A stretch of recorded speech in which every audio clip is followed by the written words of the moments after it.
द्वारकावासियों ने देखा, अरे सूर्य भगवान आ गए, क्योंकि प्रकाश तेज इतना था वो दिखाई नहीं दिया, ऊपर मणि दिखाई दे रही। भागकर कहां पहुंचे? भगवान के पास। एक द्वारकाधीश भागकर चलिए, क्या हुआ? भगवान सूर्य आ गए हमारे दरवाजे पर। भगवान सब जानते हैं। पहुंचे कहां? दरवाजे पर। अरे द्वारकावासियों, ये भगवान सूर्यदेव नहीं है, ये तो अपने गांव का कौन है? सत्राजित।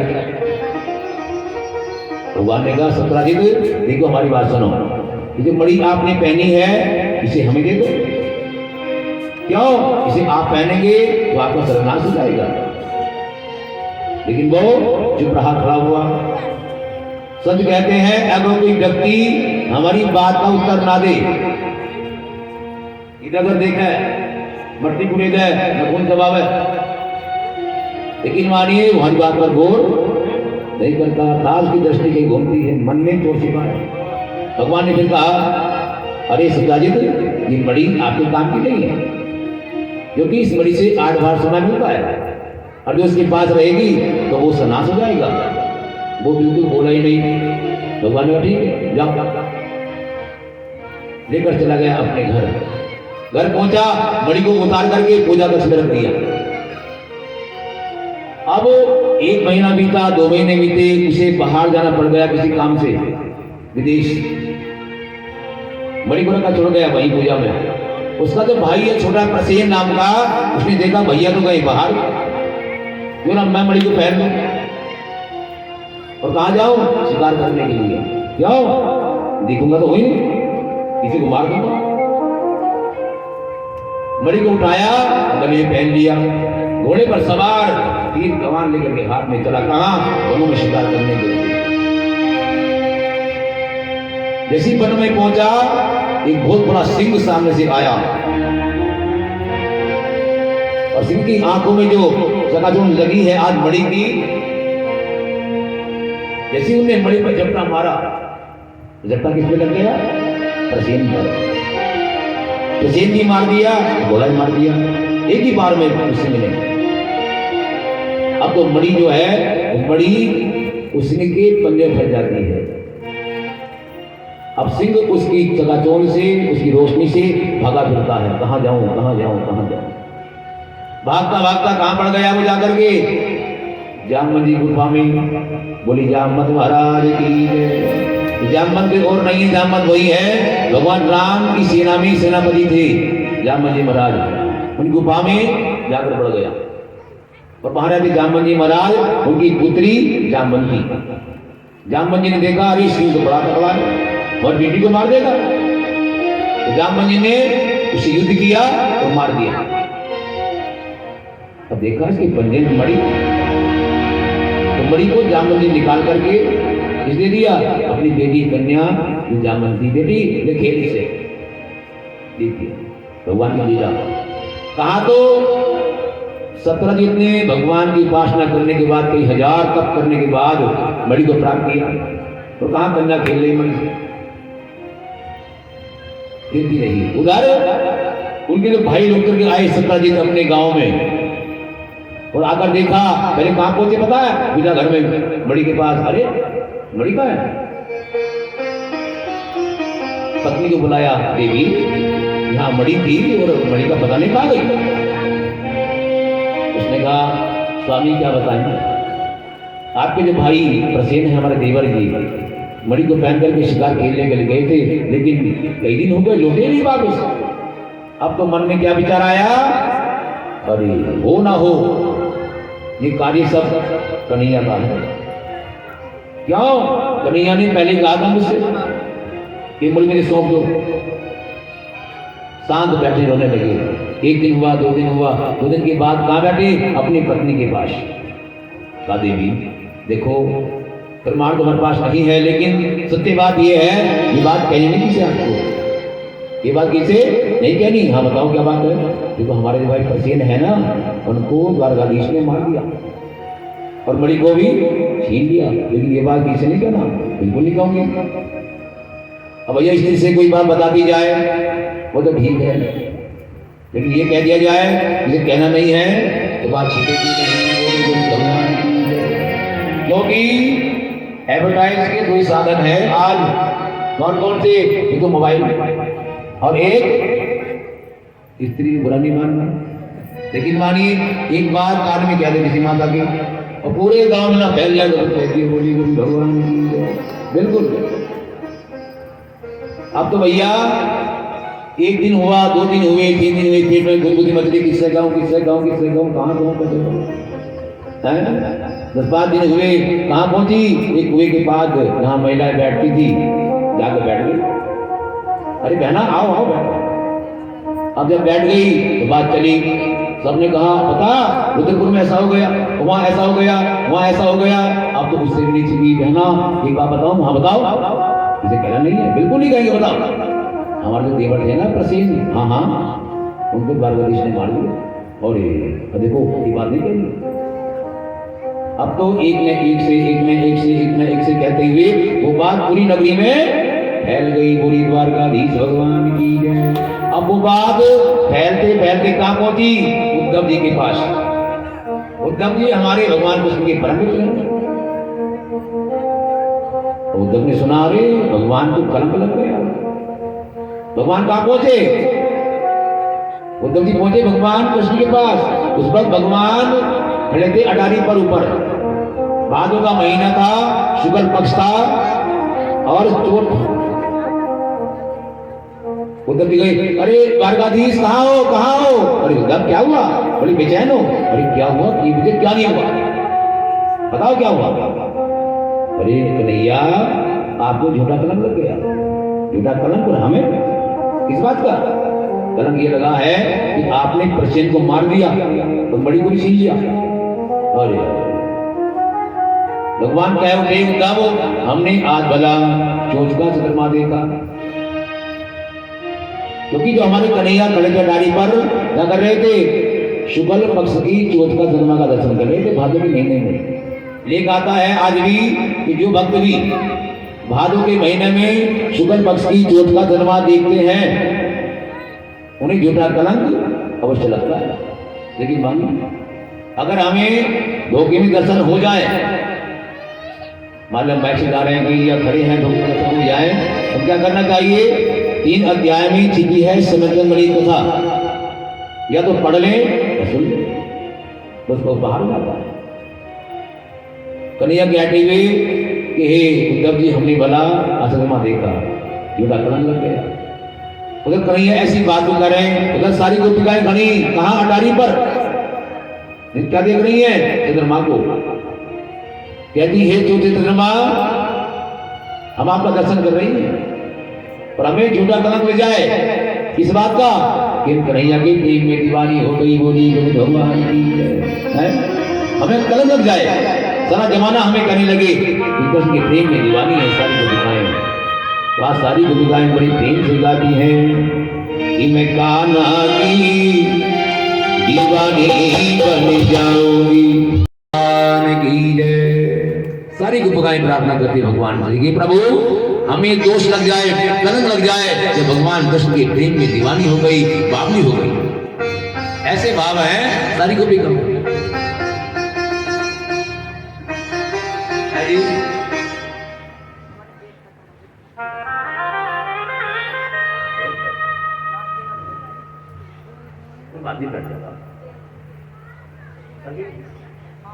भगवान की पद को ऐसी इच्छा है, कोई बात नहीं, बैठ जाओ, पूजा मंत्र में बैठ जाओ, सुन लीजिए कथा को, भगवान की आत्मा को शांति प्रदान करें।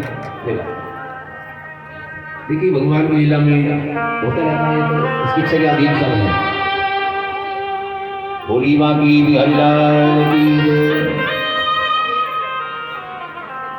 जीवन मृत्यु लाभ हानि यश और अपयश ये किसके हाथ में है? भगवान के हाथ, हमारा हाथ नहीं। लेकिन मानिए अगर भगवान हमारा हाथ देता तो पता नहीं क्या होता। 6 चीजें भगवान ने अपने हाथ में ली है, जीवन मृत्यु लाभ हानि यश और अपयश। अब जैसी उसकी इच्छा है, क्योंकि हम तो खिलौने हैं उसके, जैसे हमसे खेले ऐसे हम खेलना पड़ता है। उधर हमारे कन्हैया चक्कर में पड़ गए, अरे कैसे को मारा तो किसने मारा? अब तो हमारे गोविंद ने कहाँ काम किया, सारे द्वारकावासियों को साथ लिया, ढूंढने चले किसे, प्रसेन को। क्यों, कलंक लगाया नहीं था। और हमारे गोविंद वहां पहुंचे जहां प्रसेन भी मरा पड़ा है, घोड़ा मरा पड़ा है। अब सिंह के निशान वहां लगे हुए हैं, सिंह के पंजों के निशान के सहारे चलते चलते कहां पहुंच गए, गुफा के पास जहां वो सिंह बड़ा है, जामवंती गुफा में। भगवान ने कहा, द्वारकावासियों अब एक काम करो, आप जाइए वापिस, हम जाएंगे गुफा में, हम देखेंगे बात क्या है। सारे द्वारकावासी वापिस गए और हमारे कन्हैया कहां पहुंचे, जामवंती गुफा में। जैसे आप गुफा में पड़े हैं, क्या देखा कि छोटी कन्या बैठी हुई है, 16 वर्ष की कन्या। एक कन्या गुफा में बैठी हुई, मणि हाथ में लिए हुए, खेल रही है देखो कन्या, वो मणि हाथ में लिए। आज भी वो गुफा विराजमान है। कभी जाएंगे आप गुजरात में पोरबंदर नामक स्थान पर, वहां एक कुआ है, वो कुएं पहले उतरना पड़ता था उसी के सहारे, लेकिन आज गवर्नमेंट के अनुसार सीढ़ी बनाई गई कुएं उतरने के लिए। वो कुएं में से ही वो सुरंग जाती है। लिखा हुआ है जामवंती मराठी गुफा, जहां जामवंती का एक चित्र बना हुआ है। जब जाए गुजरात घूम करके आए, बहुत सुंदर गुफा बनाई गई है। भगवान हमारे पहुंचे, देखा कन्या बड़ी को लेकर के खेल गई। भगवान ने देखा तो कहा, सूर्य भगवान ने उपासना करने का प्राप्त किया, राधी कन्या खेल रही है। भगवान ने कहा, देवी तुम्हारा प्रणाम स्वीकार करो। उन्होंने देखा, अरे हमारे गुफा में मानव, पिताजी हमारे हैं नहीं, हम अकेले बैठे। मुश्किल आ गया कि सावधान आने वाले इसलिए गुफा में आए हो, मैं गुफा के बीच अकेली हूं, तुम अंदर कैसे आए। सावधान, पहले अपना प्रश्न बताइए, आप किस लिए आए गुफा में? मालूम है आपको, मैं अकेली हूं, पिताजी मेरे बाहर गए। भगवान ने कहा, देवी पहली बारी बात सुनिए, ये जो आपके हाथ में मणि है, इस मणि के द्वारा हमें झूठा कलंक लगा है, अर्थात ये मणि हमें सौंप दो, हम ले जाएंगे, काम खत्म। लेकिन कन्या ने कहा कि आपका नाम क्या है, आप किस लिए आए हो? भगवान ने कहा, देखो देवी, मेरा नाम कृष्ण है और मैं द्वारका का राजा हूं। देवी ने कहा, कहते हैं राजा हूं, यदि मालूम नहीं है कि मैं अकेली हूं, पिताजी मेरे बाहर हैं, इतनी लज्जा नहीं आती? जामवंती है नाम मेरा, जामवंती है नाम मेरा, निश्चित ही मारे जाओगे, पिता मेरे आने वाले हैं, निश्चित ही मारी जाओगे। आने वाले चाहे तुम कोई भी हो, मेरा नाम जामवंती है, मेरे पिता जामवंत बहुत बलवान है, आने वाले हैं, आप बचोगे नहीं।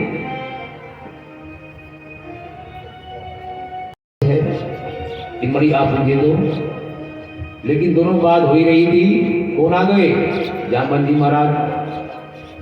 और जामवंती दिखा रही, मेरी गुफा में मनुष्य, मेरी बेटी का लगे, गुस्सा है कि जामवंत है नाम मेरा, अब बचने भी नहीं पाओगे, आने वाले ओ मानव मेरे हाथ के द्वारा मारी जाओगे।